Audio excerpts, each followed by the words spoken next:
Hello friends, कैसे हो आप सभी। तो आज की इस वीडियो में एक नया क्वेश्चन उठा कर लाए हैं जो रिलेटेड आपके यूपीएससी के क्वेश्चन से। यूपीएससी जो कि आपका जून 2024 में हुआ था, उसके बेस पे डिपेंड क्वेश्चन है ये आपका।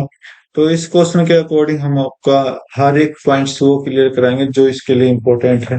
ठीक है, क्वेश्चन में जो अपने इम्पोर्टेंट काम है, इम्पोर्टेंट वर्ड है, उसके बारे में पूरी जीके से रिलेटेड हम क्वेश्चन पे समझने की कोशिश करते हैं एक क्वेश्चन के अकॉर्डिंग। ठीक है, तो इस वीडियो में हमारा मकसद ये नहीं कि आपको क्वेश्चन कराना, हमारा मकसद ये है कि आपको पूरी वीडियो में जितने भी आपके मेन पॉइंट्स हो सब बन सकते हैं, उससे रिलेटेड हम अपने आप को नॉलेज रखना है। ठीक है, तो बस स्टार्ट करते हैं अपने क्वेश्चन को उसी को देखते हुए। बोला कि यूनियन बजट के अकॉर्डिंग स्टेटमेंट कौन सी करेक्ट होनी चाहिए। तो फर्स्ट बोला कि union finance minister behalf of prime minister Lay's the annual financial statement. नहीं, बिल्कुल गलत है कि प्राइम मिनिस्टर यहाँ पर नहीं आएगा। ठीक है, आप प्राइम मिनिस्टर के साइन होते हैं लेकिन प्राइम मिनिस्टर के बिहाफ नहीं आएगा। ठीक है, तो किसके ऊपर आएगा, तो प्रेसिडेंट के ऊपर आएगा। तो प्रेसिडेंट के द्वारा यहाँ पर अपने बजट को वो पार्लियामेंट में दोनों हाउसों में दिखा सकता है। ठीक है, राइट। तो यहाँ पर प्रेसिडेंट आएगा, तो फर्स्ट वाला आपका गलत हो गया। तो फर्स्ट स्टेटमेंट ये समझ लो, कोई भी अगर देश में कोई भी काम होता है उस पर किसके साइन होंगे, प्रेसिडेंट के साइन होंगे। ठीक है, जरूरी नहीं कि बजट में ही हो, कोई भी साइन, जैसे कोई सड़क बन रही है तो उस पे भी आपको कौन साइन करेगा, प्रेसिडेंट साइन करेंगे जब भी आपका वो फॉर्मेट रेडी होता है। ठीक है, राइट। सेकंड में बोलते हैं यूनियन लेवल की बात कर लेते हैं। No demand for a grant can be made except on the recommendation of the president of India. बोला कि इसमें कि राष्ट्रपति के अलावा आप किसी से कोई भी ग्रांट नहीं ले सकते। तो ये बात बिल्कुल ठीक है भाई। पूरे देश में कौन शासन करता है, प्रेसिडेंट शासन करता है, लेकिन उस पर काम कौन करता है, प्राइम मिनिस्टर काम करता है। बस इतना समझ लो। ठीक है, तो बिना प्रेसिडेंट के कोई कुछ भी नहीं कर सकता अपने इंडिया में, राइट। तो आपका सेकंड स्टेटमेंट ठीक है, सिंपल सी लैंग्वेज थी, ज्यादा मुश्किल नहीं थी। तो अब इसमें मुश्किल क्या आने वाला अपने लिए, तो पॉइंट्स जो हम उठा के लाए हैं, कौन कौन से पॉइंट उठा के लाए हैं। यूनियन बजट आपको पढ़ेंगे आज के इसमें। प्राइम मिनिस्टर के बारे में कुछ डिस्कस करेंगे, प्रेसिडेंट के बारे में कुछ डिस्कस करेंगे और मनी बिल के बारे में डिस्कस करेंगे। क्योंकि ज्यादातर बजट जो होता है वो मनी बिल पर होता है। ठीक है, फाइनेंस का मतलब क्या होगा, मनी। ठीक है, राइट। तो चलो स्टार्ट करते हैं हमने आज की वीडियो को। वैसे वीडियो तो स्टार्ट हो चुकी है, हमने कॉन्सेप्ट को तैयार करते हैं। यूनियन बजट के बारे में बात की गई है, तो डेफिनेशन क्या बोल रहा है। यूनियन बजट जो है कि एनुअल फाइनेंशियल स्टेटमेंट होती है इंडिया के अंदर, जो कि गवर्नमेंट का रेवेन्यू और एक्सपेंडिचर पूरे साल, फिजिकल ईयर मतलब आपका फिजिकल ईयर अगर कोई पूछ ले तो कब से स्टार्ट होता है, 1 अप्रैल से स्टार्ट होता है और एंड कब होता है, 31 मार्च तक होता है। ठीक है, राइट। कॉन्स्टिट्यूशनल प्रोविजंस देख लो आपके क्या है, आर्टिकल 112 है, 265 है और 266 है। 112 आपके यूनियन के अकॉर्डिंग होगा, 265 266 आपके स्टेट के अकॉर्डिंग होता है। ठीक है, 112 के अकॉर्डिंग हम बात कर लेते हैं। क्या बोला है कि यूनियन बजट कहाँ पर पेश किया जाएगा, पार्लियामेंट में पेश किया जाएगा। ठीक है, 265 में बोला जाता है कि नो टैक्स, कोई भी टैक्स अलाउड नहीं है, collected expected by authority of law. Authority of law के द्वारा जो भी कलेक्ट किया जाता है उस पर टैक्स लागू नहीं होगा। और 266 में बोल दिया गया है all revenue received by government and loan raise by it are to credit to consolidation fund of India. जो कि गवर्नमेंट के लोन वगैरह होते हैं वो जो होते हैं वो कहाँ से लिए जाएंगे, वो कौन से, मतलब कि लोन देने के बाद अब आप वापिस करते हैं ना, तो वो कहाँ पर जमा होंगे, इस फंड में जमा होंगे इंडिया के, ताकि वो अपना रेवेन्यू कर सके। ठीक है, तो 112 में क्या बोला गया, यूनियन बजट के बारे में बात किया गया, पार्लियामेंट के सामने होना चाहिए। 265 में क्या बोला गया, लो पर जो इतने भी खर्चा होता है उसके अलावा जो भी कलेक्शन होते हैं उस पर कोई टैक्स नहीं लगेगा, 265 बोलता है। 266 क्या बोलता है, 266 ये बोलता है कि गवर्नमेंट जितना भी रेवेन्यू रिसीव करती है या फिर लोन के द्वारा जितना भी आता है, क्रेडिट होता है, जमा होता है, सॉरी निकाला जाता है, वो कहाँ से निकाला जाता है, कौंसिल कौंसिल डेटेड फंड से निकाला जाता है। सॉरी भाई, बोलने में तकलीफ होगी। ठीक है, आगे देखते हैं कंपोनेंट ऑफ बजट क्या होता है। Revenue budget, capital budget. Revenue budget क्या होता है? रेवेन्यू रिसिप्ट होती है टैक्स और नॉन टैक्स की, और रेवेन्यू एक्सपेंडिचर होता है, ठीक है।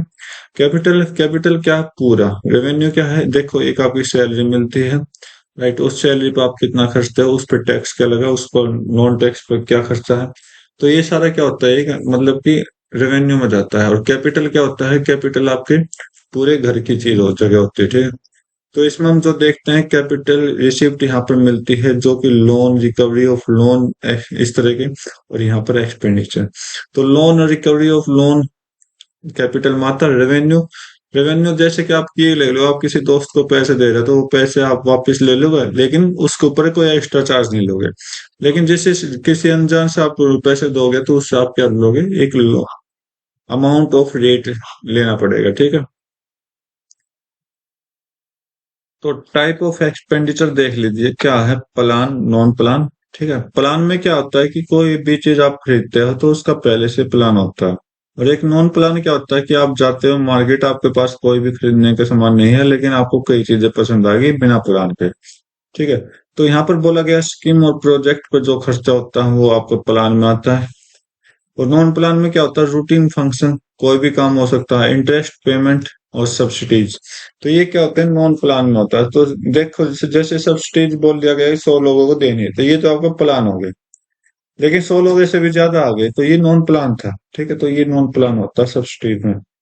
फिजिकल डिफिशिएंट की बात कर लेते हैं, तो difference between government total expenditure and total received. बोला क्या है कि एक्सपेंडिचर और, मतलब खर्चना और देना, खर्चना और देना, इनके बीच का जो डिफरेंस होगा वो आपका फिजिकल डिफिशिएंट होता है, राइट। आगे देख लेते हैं। रेवेन्यू डिफिशिएंट की बात कर लेते हैं, तो excess of revenue expenditure over revenue receipt. तो रेवेन्यू क्या होगा? रेवेन्यू ये होगा कि रेवेन्यू का जो खर्चा है वो रिसिप्ट से ज्यादा होगा, ठीक है। डिफिशिएट का मतलब क्या होता है? कमी होना, ठीक है। प्राइमरी डिफिशिएट का क्या मतलब हो जाएगा? Physical, physical deficient minus interest payment. तो प्राइमरी डिफिशिएंट क्या होगा? फिर पूरी की पूरी डिफिशिएंट में से एक पेमेंट जो कि इंटरेस्ट के रूप में ली गई है, उसको आप रख लीजिए, ठीक है, राइट। स्टेज ऑफ बजट के बारे में बात कर लेते हैं। Preparation, approval, presentation and discuss and voting and implementation. मतलब पहले उस बजट को प्रिपेयर किया जाता है, फिर उसका एक अप्रूवल तैयार किया जाता है, फिर उसकी प्रेजेंटेशन तैयार की जाती है, जैसे फाइल वगैरह, फिर उसके बारे में डिस्कस होता है और वोट होते हैं, फिर उसको इम्प्लीमेंट किया जाता है, जो कि 1 तारीख को लागू हो जाता है, ठीक है। तो बाकी देख लेते हैं। प्रिपरेशन में क्या होता है? मिनिस्ट्री और डिपार्टमेंट मिलके इसको प्रिपेयर करते हैं। अप्रूवल, कैबिनेट अप्रूव मिलता है ड्राफ्ट बजट को। प्रेजेंटेशन कब होती है? 1 फरवरी से ये स्टार्ट हो जाता है, तो ये फर्स्ट सेशन होता है फरवरी में, ठीक है। तो बजट को कब दिखाना स्टार्ट कर देते हैं? फरवरी, 1 फरवरी से।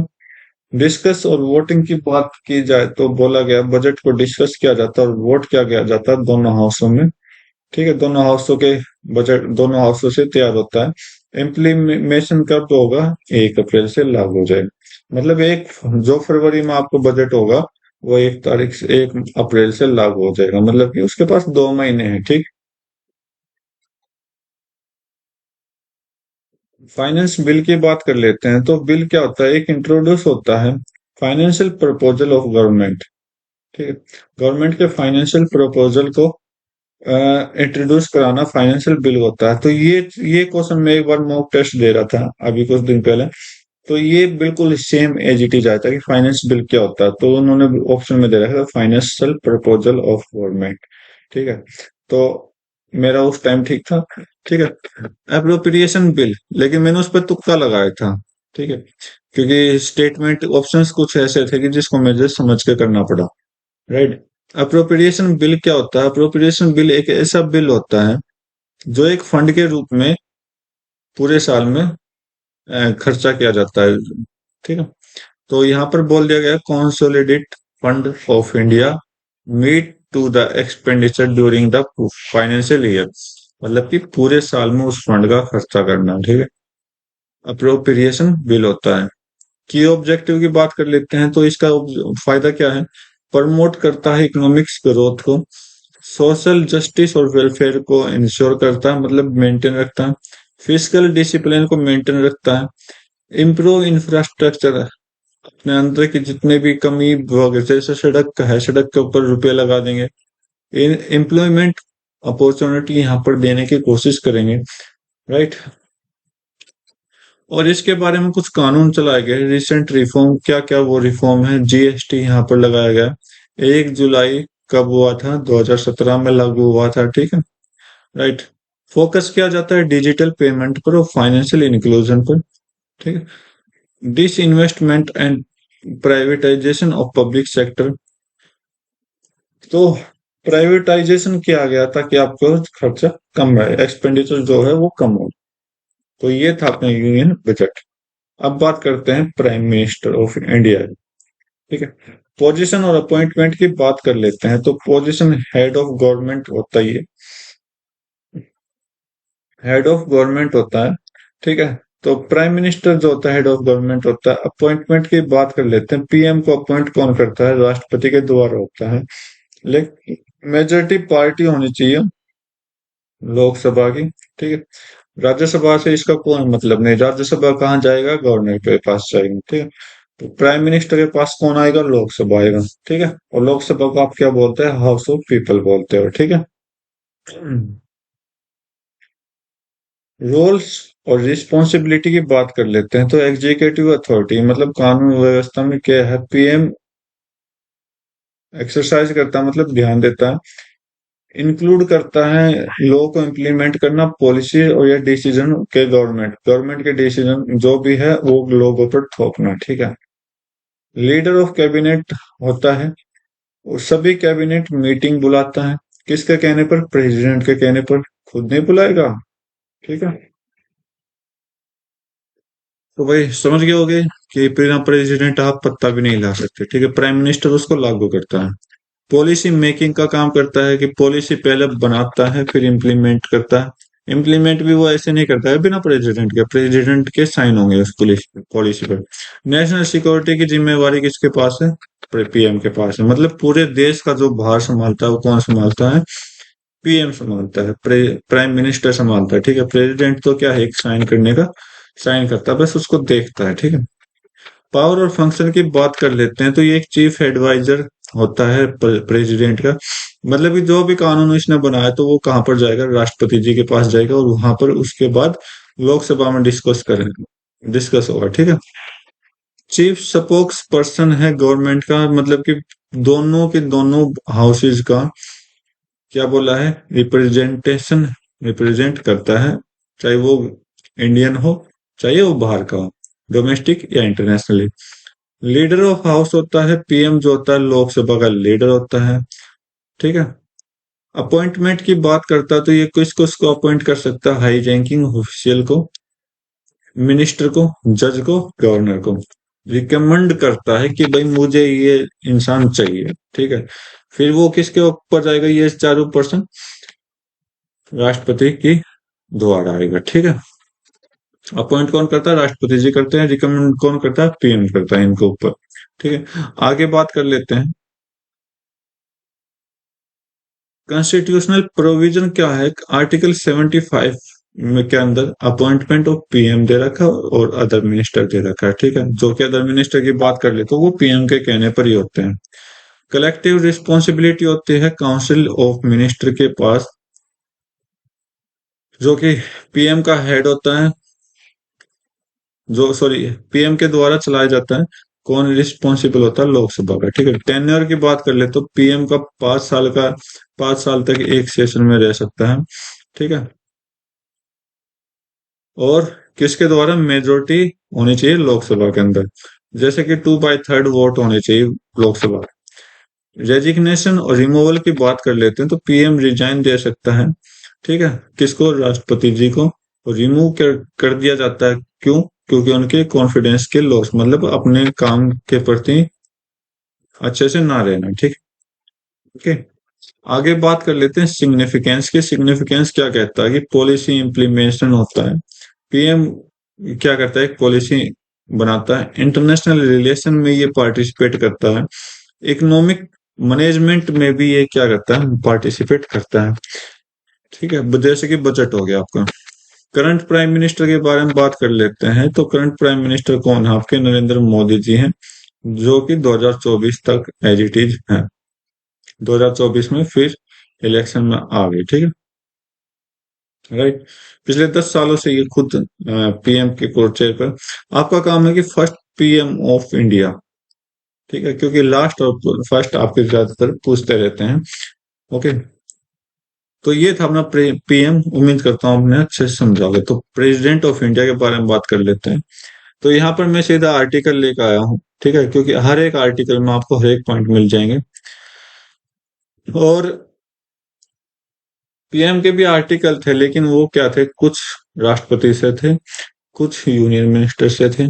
तो मतलब 75 आर्टिकल एक मेन था, जो कि आपको प्राइम मिनिस्टर ऑफ इंडिया कहता है। ठीक है,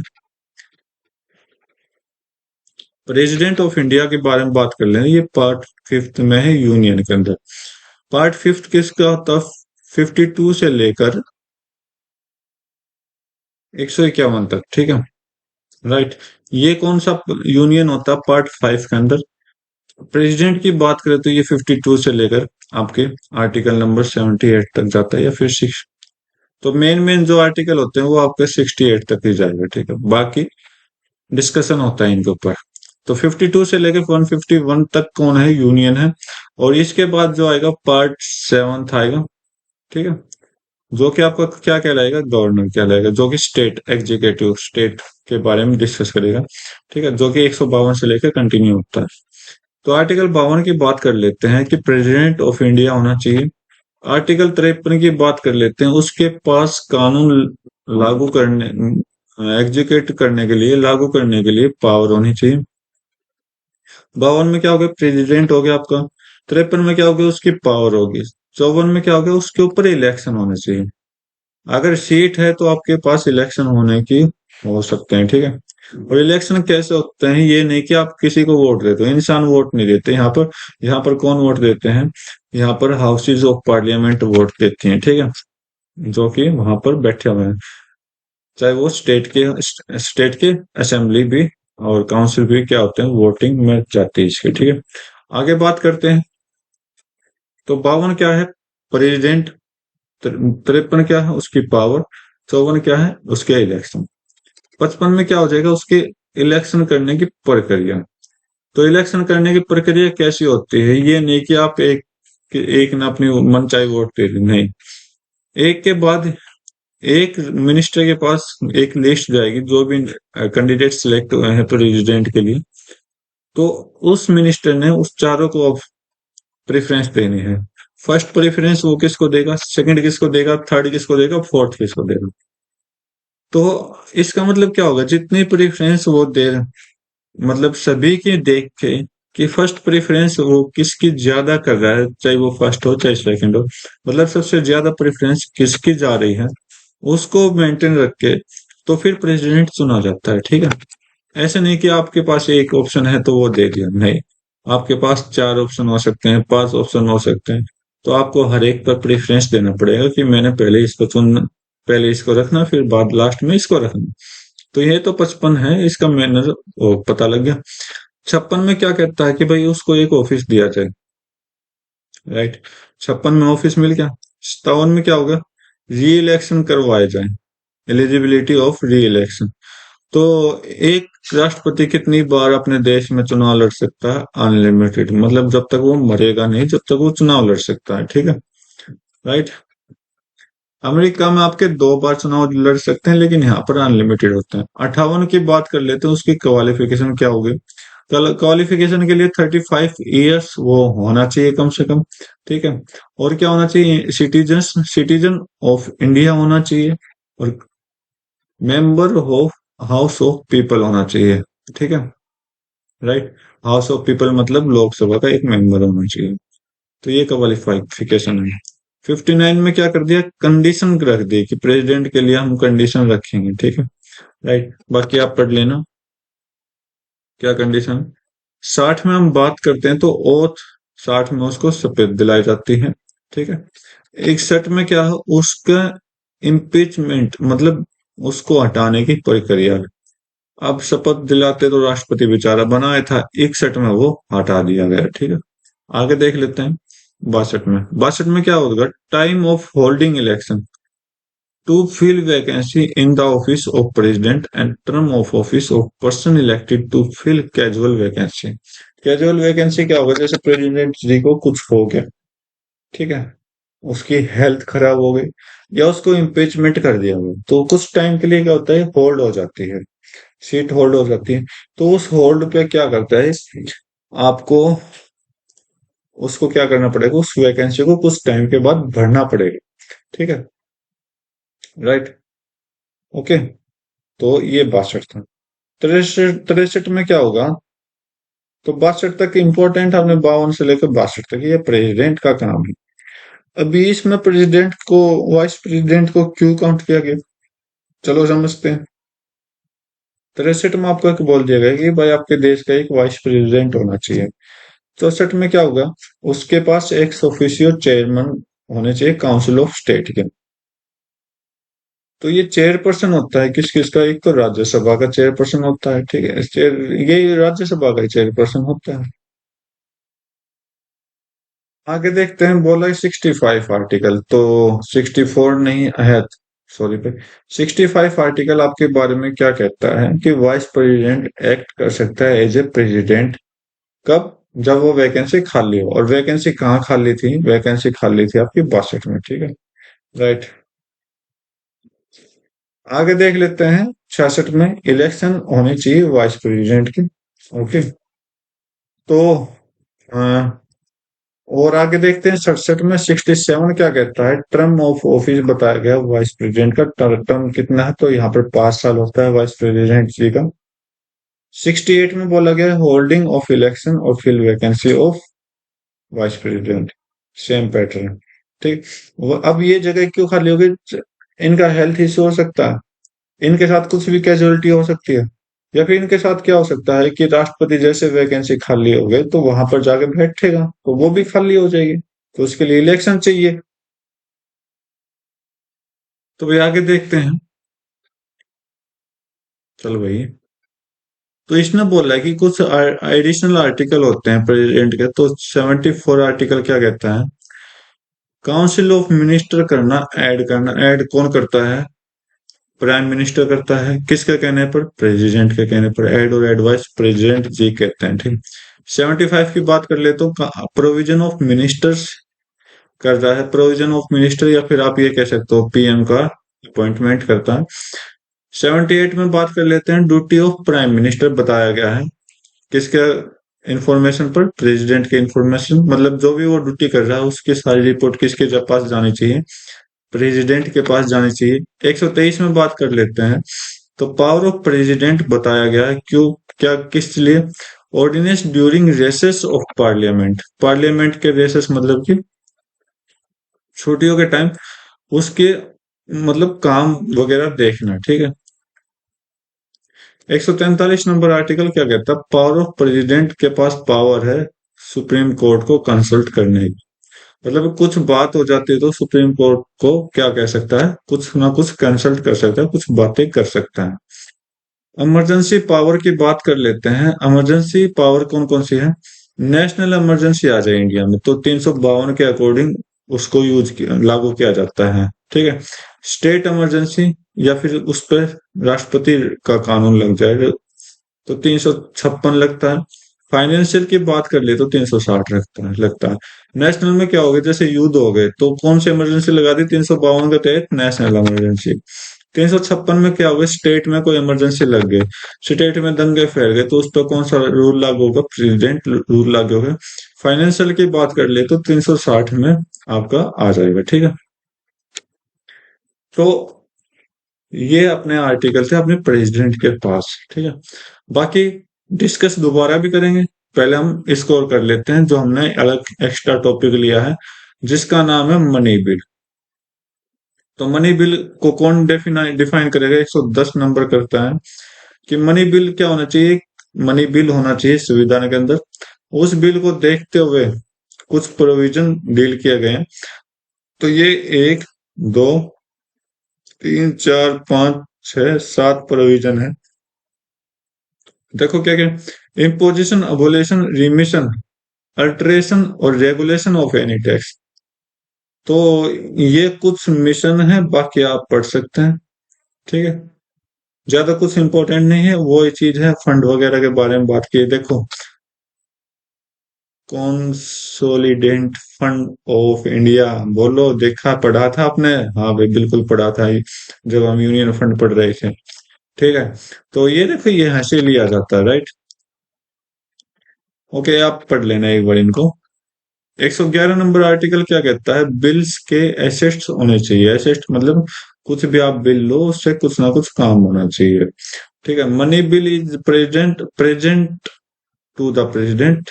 He gave either give his assent or without hold this his assent withhold. He cannot return a money bill for reconsideration. बोला कि उसके पास कुछ एसेट होंगे, वो एसेट को देता है, और उस एसेट को कौन होल्ड करता है? प्रेसिडेंट होल्ड करता है। ठीक है, बस। 112 में क्या है? एनुअल फाइनेंशियल स्टेटमेंट होना चाहिए बजट का। ठीक है, एनुअल फाइनेंशियल स्टेटमेंट होनी चाहिए, राइट। ओके, आगे बात कर लेते हैं। 117, स्पेशल प्रोविजन होना चाहिए फाइनेंशियल बिल के। क्लाउज एक क्लाउज है, ठीक है, जो कि आर्टिकल 110 है। उसको इम्पोर्ट, ये दोनों पढ़ लेना। एफ मतलब 6, ए मतलब 1 हो गया। ठीक है, 198 में क्या मतलब क्या होगा? स्पेशल प्रोसीजर होने चाहिए मनी बिल के, कुछ प्रोसीजर यहाँ पर लागू करने के लिए बोल दिया गया। आगे बात कर लेते हैं 199। 199 क्या कहता है? मनी बिल की कुछ डेफिनेशन होनी चाहिए स्टेट के अकॉर्डिंग। ठीक है, तो अब तक तो हम यूनियन के अकॉर्डिंग पढ़ रहे थे, अब 199 आ गया, क्योंकि 152 तक तो, 151 तक क्या है? यूनियन है, और 152 के इस तरफ क्या है? स्टेट है। तो इसका मतलब 199 का आएगा, स्टेट के अंदर आएगा, तो स्टेट के अंदर भी 100 मनी बिल की कुछ डेफिनेशन होनी चाहिए, राइट। 201, 201 किसके लिए बोल दिया? एसेट्स ऑफ बिल होने चाहिए स्टेट के अकॉर्डिंग। और एसेट ऑफ बिल यहाँ पर किसके अकॉर्डिंग होने चाहिए? 119 के अकॉर्डिंग होने चाहिए, सॉरी 100, कहाँ गया? 111 के अकॉर्डिंग होने चाहिए, सॉरी भाई, 111 के अकॉर्डिंग एसेट होने चाहिए, और वहां पर किसके अकॉर्डिंग होने चाहिए? 201 के अकॉर्डिंग होने चाहिए। ठीक है, तो ये आर्टिकल थे। तो मैं ये चाह रहा हूँ कि एक बार आर्टिकल फिर से रिवाइज हो जाए, ताकि आपका भी अच्छे से रिवीजन हो और मेरा भी अच्छे से रिवीजन हो। ठीक है, तो यहाँ पर आर्टिकल 75 सब नहीं, और भी थे, और भी थे, और भी थे, और भी थे, और भी पढ़े थे हमने। क्योंकि कई बार आर्टिकल इतने इंपॉर्टेंट हो जाते हैं ना, कि बार बार क्वेश्चन में आते हैं। तो आर्टिकल 112 हमने यूनिफाइन मनी बिल के अंदर भी पढ़ा था। जो कौन करता है? पार्लियामेंट द्वारा बजट प्रेजेंटेशन करता है, प्रेजेंट करता है। 265 के अकॉर्डिंग अथॉरिटी ऑफ लॉ होनी चाहिए, उस पर कोई टैक्स नहीं होना चाहिए। 266 में क्या है? कंसोलिडेटेड फंड होने चाहिए। ठीक है, और आगे देख लेते हैं आर्टिकल आर्टिकल आर्टिकल 75 यहाँ पर दिया गया है। तो इसको अकॉर्डिंग क्या होना चाहिए? पीएम का अपॉइंटमेंट होते हैं, या फिर अदर मिनिस्टर के अपॉइंटमेंट होते हैं। ठीक है, आर्टिकल 52 क्या कहता है? आर्टिकल 52 प्रेसिडेंट ऑफ इंडिया होना चाहिए। 53 में क्या होगा? उसकी पावर होगी। 54 में उसके इलेक्शन हो जाएंगे। 54 में क्या होंगे? उसके इलेक्शन हो जाएंगे। 55 में क्या होंगे? उसके ऊपर उसके मैनर होने चाहिए इलेक्शन के। 56 में क्या होगी? उसकी ऑफिस की टर्म होनी चाहिए, कितने साल के लिए? 5 साल के लिए। एलिजिबिलिटी होनी चाहिए 57 में। ठीक है, 58 में आप क्या कह सकते हो? क्वालिफिकेशन होनी चाहिए। 59 में क्या कह सकते हो? कुछ कंडीशंस होनी चाहिए। 60 में आप क्या कह सकते हो? शपथ होनी चाहिए। 61 में आप क्या कह सकते हो? उसके इम्पीचमेंट हो सकते हैं, इम्पीचमेंट जैसे हो गया। 62 में आप क्या कर दोगे? होल्ड कर दोगे उसकी ऑफिस को। ठीक है, राइट, ये था। 53 में आप देखोगे वाइस प्रेसिडेंट होना चाहिए। 64 में आप क्या करोगे? वो मतलब कि एक्स ऑफिशियो चेयरमैन होने चाहिए। ठीक है, 65 में क्या है? 65 में आप क्या करोगे? उसको डिस्चार्ज करोगे। ठीक है, मतलब प्रेसिडेंट का काम संभलवा दोगे। 66 में आप क्या करोगे? उसके ऊपर इलेक्शन होने चाहिए। 67 में आप क्या करोगे? उसके वाइस प्रेसिडेंट के टर्म्स होने चाहिए। ठीक है, 68 में क्या करोगे उसको, जब वैकेंसी खाली होगी तो मतलब कि री इलेक्शन करने चाहिए। ठीक है, ये थे आपके। 74 में बात कर लेते हैं, काउंसिल मिनिस्टर ऑफ एड्स होने चाहिए एडवाइस प्रेसिडेंट के ऊपर। 75 में प्रोविजन ऑफ मिनिस्टर्स होने चाहिए जो कि आपके अपॉइंटमेंट में भी रिलेटेड है। 78 की बात करें तो प्राइम मिनिस्टर क्या करता है, सारी इंफॉर्मेशन किसको देगा, प्रेसिडेंट को देगा। 123 के तहत कर लेते हैं, तो ये 123 किसके पास है, 123 सुप्रीम कोर्ट का जज तो 126 लेता है, तो ये क्या है, ऑर्डिनेंस को संभालता है। ठीक है, 143 में क्या होगा, सुप्रीम कोर्ट के कंसल्टेंट बन सकता है। 352 में क्या है, नेशनल इमरजेंसी है। 356 में क्या, स्टेट इमरजेंसी है। 360 में क्या, फाइनेंशियल इमरजेंसी है। 110 में क्या है, डेफिनेशन दी गई है मनी बिल की। तो ए और एफ हमें चाहिए था। ए क्या कह रहा है, imposition, abolition, remission, alternation, regulation of any tax. तो ये क्या है, टैक्स का रेगुलेशन बनाना, उसको चेंज करना, अल्टरनेशन, रिमिशन दोबारा बनाना, एबोलिशन उसको बिगाड़ना, इम्पोजिशन उसकी जगह हटाना। तो ये क्या होता है, टैक्स के रिगार्डिंग है। और इसके बारे में बात कर लेते हैं, receipt of money on account of consolidated fund of India and public account of India और कस्टडी और इश्यू ऑफ सच मनी। तो इसमें बोला कि कंसोलिडेटेड फंड के बारे में बात की गई है। ठीक है,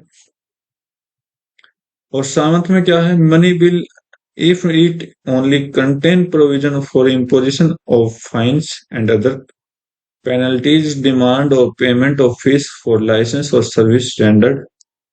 If it contain incidental provision relating to the any matter other than those specific above. तो ये बात बोली कि जो भी एक्स्ट्रा चार्ज आप फाइन हो गया, पेनल्टी हो गया, इसके बारे में बात की। 111 बोलता है एसेट एसेंट ऑफ बिल्स होने चाहिए, जो कि यूनियन कहता है। और स्टेट क्या कहेगा, एसेंट ऑफ बिल स्टेट के अकॉर्डिंग 201 में होता है। 112 हम ऑलरेडी पढ़ चुके हैं ऊपर के ऊपर। ठीक है, प्रोविजन होना चाहिए पार्लियामेंट के पास। ठीक है, 117 में बात कर लेते हैं। 117 क्या कहता है, एक स्पेशल प्रोविजन होना चाहिए ए और एफ 110 के तहत। 198 क्या कहता है, उसकी रिस्पेक्ट होनी चाहिए मनी बिल की, जो मनी बिल बनाया गया उसकी रिस्पेक्ट होनी चाहिए। 199 क्या कहता है, डेफिनेशन होनी चाहिए स्टेट के अकॉर्डिंग। और यूनियन के अकॉर्डिंग 110 कहता है, स्टेट के अकॉर्डिंग 199 कहता है। ठीक है, 201 स्टेट के अकॉर्डिंग उसके एसेंट होने चाहिए। तो ये थे आज के पॉइंट्स। उम्मीद करता हूँ आपको चारों पॉइंट्स क्लियर होंगे। तो आज की वीडियो में बस इतना रखते हैं, मिलते हैं अपनी नेक्स्ट वीडियो में नए क्वेश्चन के साथ। तब तक के लिए थैंक यू, नेक्स्ट ट्रेनिंग।